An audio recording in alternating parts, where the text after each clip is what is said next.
Well, let's speak now to Taha Ozhan, who's a coordinator with the SETA Foundation, a non-profit research institute. He joins me from Ankara. What do you make of Abdullah Gül's statement, first of all, that the possibility of civil war could take place similar to the one in Syria? We should understand what Prime Minister and other Turkish leaders, President and the Foreign Minister, said about Egyptian coup d'etat and what happened after coup in a historic context. Turkey suffered too much through coups in the past, and Turkey paid high prices. Thousands of people killed, hundreds of thousands of people arrested, tortured, unknown killings. These are all took place in Turkey. So when Turkish Prime Minister is giving a reaction or President giving a reaction, you should understand they are talking from that background, that very painful past. What's happening today is Turkish leader Erdogan, who was one of the first leaders in the world, supported revolution after January 25th, when Mubarak was ousted. And they took that position in that revolution process. And today, again, Turkey differs from the rest of the world and taking another position openly, bluntly against coup d'etat.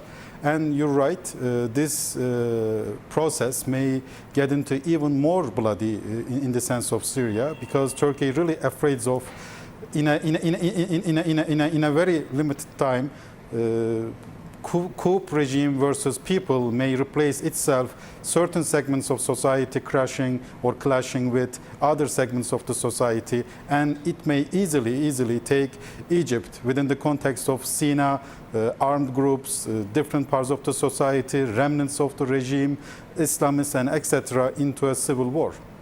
And Turks, they must be watching this extremely closely, because the Turkish government is also calling for an emergency debate at the United Nations. That's right. I think Turkish government and Turkish leaders, tried too much last 1.5 months with US administration and EU leaders, at least do not give any legitimacy to coup regime. But unfortunately, US government, not calling Egyptian coup as a coup, gave legitimacy and green light for Sisi coup regime to do these massacres.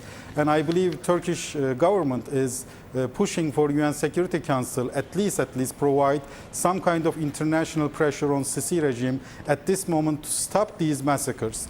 It's a questionable thing because it didn't take place in Syria, and unfortunately the actors who did prevent what happened in Syria in UN Security Council may play same role in UN Security Council for Egypt.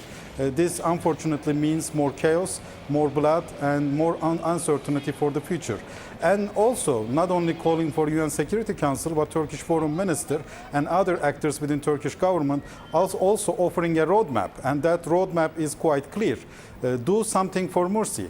He should be released, and there should be a technocratic government, and that should be taking Egypt into elections, both parliamentary and presidential, immediately, as soon as possible. I think this is the only roadmap, a solid roadmap can be implemented in Egypt. I hope, and Turkish government hopes, international actors, international institutions, and especially EU and the United States support this idea, and somehow we stop the bloody process at this moment in Egypt.